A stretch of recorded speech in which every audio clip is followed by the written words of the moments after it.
Philippines एक ऐसा देश जहां हर कोने में कोई न कोई खौफनाक कहानी दबी पड़ी है। ये कहानियां पीढ़ियों से सुनाई जाती रही हैं और हर बार पहले से भी ज्यादा डरावनी लगती है। आज रात हम आपको ले चलेंगे टॉप 3 सबसे डरावनी फिलीपीनी अर्बन लेजेंड्स के सफर पर। बालेटे ड्राइव का सफेद साया, क्यूजोन सिटी की एक सुनसान सड़क और वहां का एक रहस्य जो लोगों की नींद उड़ा देता है। बालेटे ड्राइव की व्हाइट लेडी, ये नाम सुनते ही टैक्सी ड्राइवर्स की रूह कांप जाती है। कई लोगों ने बताया है कि उन्होंने सफेद कपड़ों वाली, पीली त्वचा और बिना आंखों वाली एक औरत को सड़क किनारे खड़ा देखा है। कुछ का कहना है कि वो अचानक टैक्सी की पिछली सीट पर अपीयर होती है और फिर अगले ही पल गायब हो जाती है। कहा जाता है कि ये एक लड़की की आत्मा है जिसे इसी सड़क पर बेरहमी से मार दिया गया था। उसकी आत्मा आज भी इंसाफ की तलाश में भटक रही है। 1950 के दशक की बात है। दूसरे विश्व युद्ध के बाद मनीला उजड़ चुका था और तभी इस डरावनी कहानी ने जन्म लिया। कहते हैं वो एक जवान लड़की थी जिसके साथ भयानक जुल्म हुआ था। उसे पीटा गया, प्रताड़ित किया गया और फिर उसकी लाश को बालेटे ड्राइव पर फेंक दिया गया, लेकिन उसका शरीर कभी मिला ही नहीं और शायद इसी वजह से उसकी आत्मा अब तक भटक रही है। इस कहानी को और डरावना बनाते हैं वो लोग जिन्होंने इसे खुद महसूस किया है। टैक्सी ड्राइवर्स का कहना है कि उन्होंने इस औरत को अपनी गाड़ी में बिठाया है। वो एक पता बताती है और ड्राइवर गाड़ी बढ़ा देता है, लेकिन जब वो रियर व्यू मिरर में देखते हैं तो वो गायब हो चुकी होती है या फिर उसका चेहरा खून से सना हुआ और बेहद भयानक रूप में बदल चुका होता है। कई लोगों का दावा है कि उन्होंने उसे बालेटे के प्राचीन पेड़ों के नीचे खड़ा देखा है। वो पेड़ जिन्हें पहले से ही फिलीपीनी लोक कथाओं में भूत प्रेतों का ठिकाना माना जाता है। 1997 में मैनुअल सैंटोस नाम के एक टैक्सी ड्राइवर ने बताया था, उस रात करीब 12 बजे मैंने एक औरत को अपनी टैक्सी में बिठाया। वो पूरी तरह भीगी हुई थी, जबकि बाहर बारिश की एक बूंद भी नहीं थी। जब मैंने उससे पूछा कि वो कहाँ जाएगी तो उसने बस आगे इशारा कर दिया। कुछ मिनट बाद टैक्सी के अंदर अजीब सी ठंड महसूस होने लगी।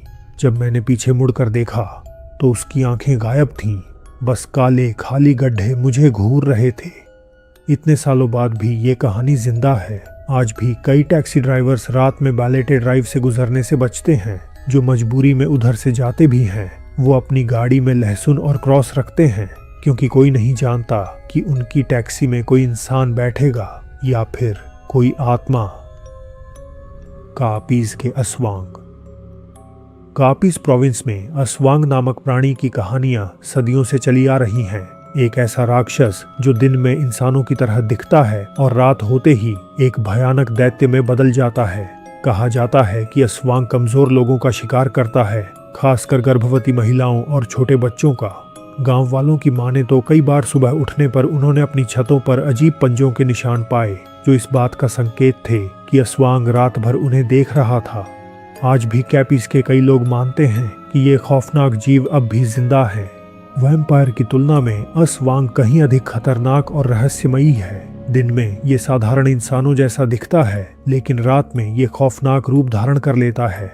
कभी एक बड़े कुत्ते या जंगली सुअर जैसा, कभी एक चमगादड़ नुमा दैत्य और कभी एक सुंदर महिला जिसकी नीचे की आधी बॉडी अलग हो जाती है और वो रात के अंधेरे में उड़ने लगती है। अस्वांग की मौजूदगी का सबसे डरावना संकेत उसकी आवाज होती है, लेकिन ये आवाज जितनी धीमी होती जाती है असली खतरा उतना ही करीब आ जाता है। ये उसकी एक चाल है ताकि उसका शिकार कंफ्यूजन में पड़ जाए और समझ ही ना पाए कि मौत कितनी करीब आ चुकी है। अस्वांग के बारे में कहा जाता है कि उसकी जीभ लंबी और खोखली होती है, जिसे वो अपने शिकार के शरीर में घुसाकर गर्भवती महिलाओं के पेट से जन्मे बच्चों को चूस लेता है या सोते हुए लोगों के अंगों को निकालकर खा जाता है। कैथोलिक पादरी जैमे बोरेला ने, जो कापीज में 30 साल तक सेवा कर चुके हैं, अपनी एक खौफनाक याद साझा करते हैं।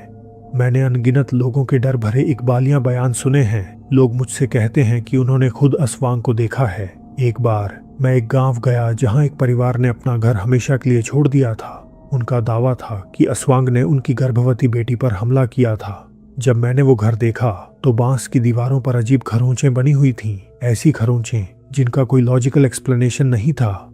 अस्वांग की असली दहशत उसकी ताकत में नहीं, बल्कि उसकी पहचान छुपाने की क्षमता में है।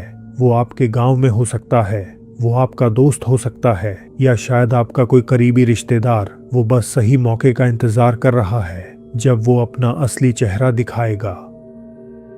सिगबिन, फिलीपींस का चुपाकाब्रा। फिलीपींस की रातों में एक भयानक साया घूमता है, एक रहस्यमय प्राणी जिसे सिगबिन के नाम से जाना जाता है। ये एक बिना बालों वाला कुत्ते जैसा जीव होता है जो पीछे की ओर चलता है और एक अजीब तेज चीखने जैसी आवाज निकालता है। कुछ लोगों का मानना है कि ये इंसानों का खून पी सकता है, ठीक वैसे ही जैसे लैटिन अमेरिकन अर्बन लेजेंड्स में चुपाकाब्रा बताया जाता है। विसाया और मिंदानाओ प्रोविंसेस में इसका रूप हर कहानी में थोड़ा अलग बताया जाता है, लेकिन ज्यादातर डिस्क्रिप्शंस के अनुसार इसके कान इतने बड़े होते हैं कि वो उन्हें आपस में बजा सकता है। एक लंबी कोड़े जैसी पूंछ जिसे ये हथियार की तरह इस्तेमाल करता है। लेकिन जो चीज इसे सबसे ज्यादा खौफनाक बनाती है वो है इसका चलने का अजीब तरीका। ये पीछे की ओर चलता है और इसका सिर पिछली टांगों के बीच छिपा होता है। कुछ मानते हैं कि ये लोगों की परछाइयों को खा जाता है, कुछ कहते हैं कि ये आत्माओं को चूस कर निगल जाता है, तो वहीं कुछ दावा करते हैं कि ये इंसानों का खून पीता है या उनके दिलों को चबा जाता है। खास तौर पर बच्चे इसके आसान शिकार होते हैं, इसीलिए कई इलाकों में बच्चों को खास ताबीज पहनाए जाते हैं ताकि वे सिगबिन के हमले से बचे रहें। कुछ मान्यताओं के अनुसार कुछ ऐसी सीक्रेट फैमिलीज हैं जो सिगबिन को पकड़कर पालते हैं और उन्हें अपनी आने वाली पीढ़ियों तक सौंपते रहते हैं।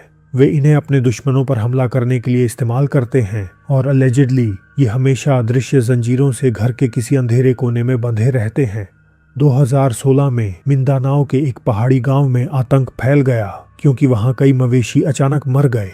जब लाशों की जांच की गई तो उनके शरीर में सिर्फ छोटे छोटे छेद नजर आए, लेकिन उनमें खून की एक भी बूंद नहीं बची थी। स्थानीय प्रशासन ने इसे किसी जंगली जानवर का हमला बताया, लेकिन गांव वालों को यकीन था कि ये सिगबिन का ही काम था। अब चाहे सिगबिन कोई असली क्रीचर हो या सिर्फ एक मिथ, डर अब भी जिंदा है। फिलीपींस के कई इलाकों में आज भी लोग अपने घरों के दरवाजों और खिड़कियों पर सिरका, लहसुन और नमक से भरी कटोरियां रखते हैं, क्योंकि मान्यता है कि इन चीजों से सिगबिन दूर रहता है।